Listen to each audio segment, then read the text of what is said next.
These murder and jury statistics remind me of a certain very extraordinary trial and execution of 20 years ago. It is a scrap of history familiar to all old Californians, and worthy to be known by other peoples of the earth that love simple, straightforward justice unencumbered with nonsense. I would apologize for this digression but for the fact that the information I am about to offer is apology enough in itself. And since I digress constantly anyhow, perhaps it is as well to eschew apologies altogether and thus prevent their growing irksome. Captain Ned Blakely, that name will answer as well as any other fictitious one, for he was still with the living at last accounts, and may not desire to be famous, sailed ships out of the harbor of San Francisco for many years. He was a stalwart, warm-hearted, eagle-eyed veteran, who had been a sailor nearly 50 years, a sailor from early boyhood. He was a rough, honest creature, full of pluck, and just as full of hard-headed simplicity, too. He hated trifling conventionalities, business was the word, with him. He had all a sailor's vindictiveness against the quips and quirks of the law, and steadfastly believed that the first and last aim and object of the law and lawyers was to defeat justice. He sailed for the Chincha Islands in command of a guano ship. He had a fine crew, but his Negro mate was his pet. On him he had for years lavished his admiration and esteem. It was Captain Ned's first voyage to the Chinchas, but his fame had gone before him, the fame of being a man who would fight at the dropping of a handkerchief, when imposed upon, and would stand no nonsense. It was a fame well earned. Arrived in the islands, he found that the staple of conversation was the exploits of one Bill Noakes, a bully, the mate of a trading ship. This man had created a small reign of terror there. At 9 o'clock at night, Captain Ned, all alone, was pacing his deck in the starlight. A form ascended the side, and approached him. Captain Ned said, "Who goes there?" 353.jpg, 77K. "I'm Bill Noakes, the best man in the islands." "What do you want aboard this ship?" "I've heard of Captain Ned Blakely, and one of us is a better man than t'other. I'll know which, before I go ashore." "You've come to the right shop, I'm your man. I'll learn you to come aboard this ship without an invite." He seized Noakes, backed him against the mainmast, pounded his face to a pulp, and then threw him overboard. Noakes was not convinced.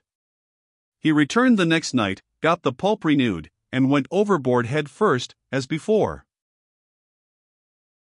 He was satisfied. A week after this, while Noakes was carousing with a sailor crowd on shore, at noonday, Captain Ned's colored mate came along, and Noakes tried to pick a quarrel with him. The Negro evaded the trap, and tried to get away. Noakes followed him up. The Negro began to run. Noakes fired on him with a revolver and killed him. Half a dozen sea captains witnessed the whole affair. Noakes retreated to the small after cabin of his ship, with 2 other bullies, and gave out that death would be the portion of any man that intruded there. There was no attempt made to follow the villains, there was no disposition to do it, and indeed very little thought of such an enterprise. There were no courts and no officers, there was no government, the islands belonged to Peru, and Peru was far away, she had no official representative on the ground, and neither had any other nation. However, Captain Ned was not perplexing his head about such things. They concerned him not. He was boiling with rage and furious for justice. At 9 o'clock at night he loaded a double-barreled gun with slugs, fished out a pair of handcuffs, got a ship's lantern, summoned his quartermaster, and went ashore. He said, "Do you see that ship there at the dock?" "Aye, aye, sir." "It's the Venus." "Aye, aye, sir." You know me." "Aye, aye, sir." "Very well, then. Take the lantern. Carry it just under your chin. I'll walk behind you and rest this gun barrel on your shoulder, p'inting forward, so. Keep your lantern well up so's I can see things ahead of you good. I'm going to march in on Noakes and take him and jug the other chaps. If you flinch, well, you know me. Aye, aye, sir. In this order they filed aboard softly, arrived at Noakes's den. The quartermaster pushed the door open, and the lantern revealed the three desperadoes sitting on the floor. Captain Ned said, 355.jpg, 93K. I'm Ned Blakely. I've got you under fire. Don't you move without orders, any of you.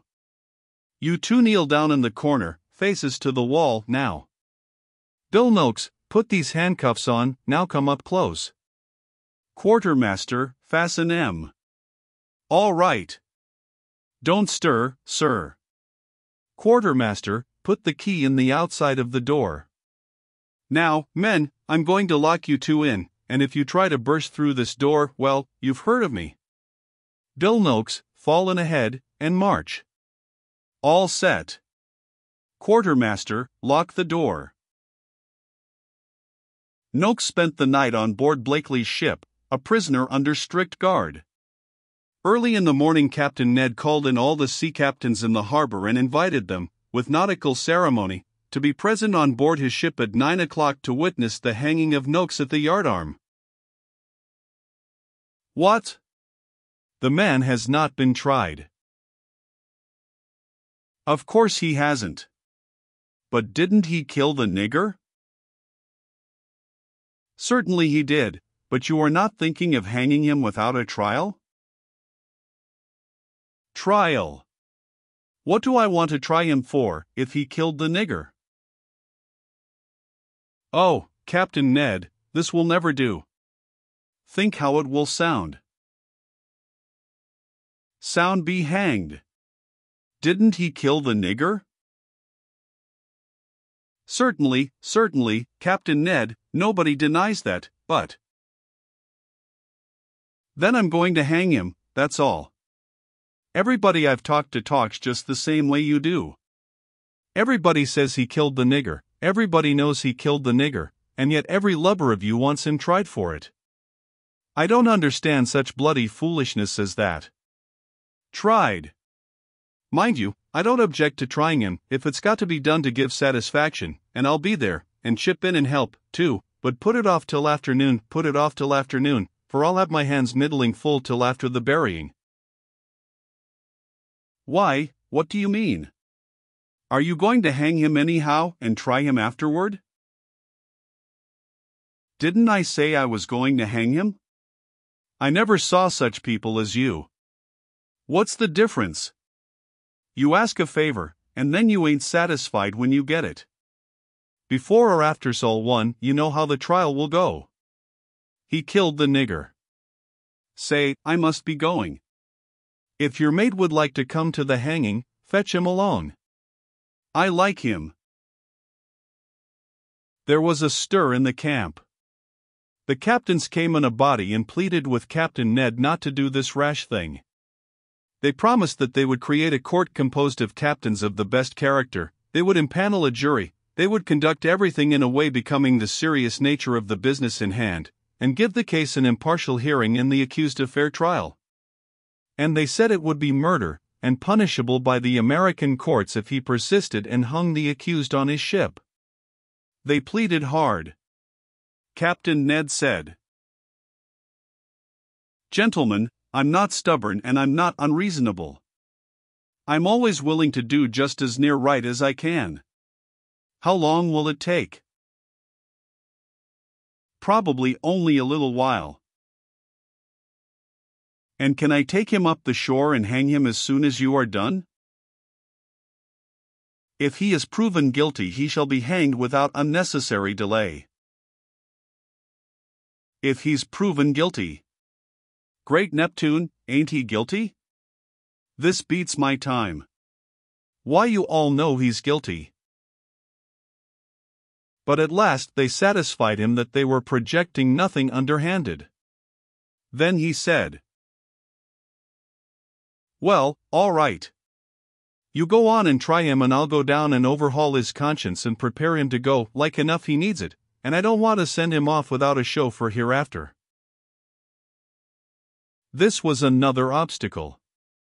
They finally convinced him that it was necessary to have the accused in court. Then they said they would send a guard to bring him. No, sir, I prefer to fetch him myself, he don't get out of my hands. Besides, I've got to go to the ship to get a rope, anyway. The court assembled with due ceremony, impaneled a jury, and presently Captain Ned entered, leading the prisoner with one hand and carrying a Bible and a rope in the other. He seated himself by the side of his captive and told the court to up anchor and make sail. Then he turned a searching eye on the jury, and detected Nokes's friends, the two bullies. He strode over and said to them confidentially, "You're here to interfere, you see. Now you vote right, do you hear, or else there'll be a double-barreled inquest here when this trial's off, and your remainders will go home in a couple of baskets." The caution was not without fruit. The jury was a unit, the verdict. Guilty. Captain Ned sprung to his feet and said, "Come along, you're my meat now, my lad, anyway. Gentlemen, you've done yourselves proud. I invite you all to come and see that I do it all straight. Follow me to the canyon, a mile above here." The court informed him that a sheriff had been appointed to do the hanging, and Captain Ned's patience was at an end. His wrath was boundless. The subject of a sheriff was judiciously dropped. When the crowd arrived at the canyon, Captain Ned climbed a tree and arranged the halter, then came down and noosed his man. He opened his Bible, and laid aside his hat. Selecting a chapter at random, he read it through, in a deep bass voice and with sincere solemnity. Then he said, "Lad, you are about to go aloft and give an account of yourself, and the lighter a man's manifest is, as far as sin's concerned, the better for him. Make a clean breast, man, and carry a log with you that'll bear inspection. You killed the nigger?" 358.jpg, 61K. No reply. A long pause. The captain read another chapter, pausing, from time to time, to impress the effect. Then he talked an earnest, persuasive sermon to him, and ended by repeating the question. "Did you kill the nigger?" No reply other than a malignant scowl. The captain now read the first and second chapters of Genesis, with deep feeling, paused a moment, closed the book reverently, and said with a perceptible savor of satisfaction, "There. 4 chapters. There's few that would have took the pains with you that I have." Then he swung up the condemned, and made the rope fast, stood by and timed him half an hour with his watch, and then delivered the body to the court. A little after, as he stood contemplating the motionless figure, a doubt came into his face. Evidently he felt a twinge of conscience, a misgiving, and he said with a sigh, "Well, perhaps I ought to burnt him, maybe. But I was trying to do for the best." When the history of this affair reached California, it was in the early days. It made a deal of talk, but did not diminish the captain's popularity in any degree. It increased it, indeed. California had a population then that inflicted justice after a fashion that was simplicity and primitiveness itself, and could therefore admire appreciatively when the same fashion was followed elsewhere. 359.jpg, 38K.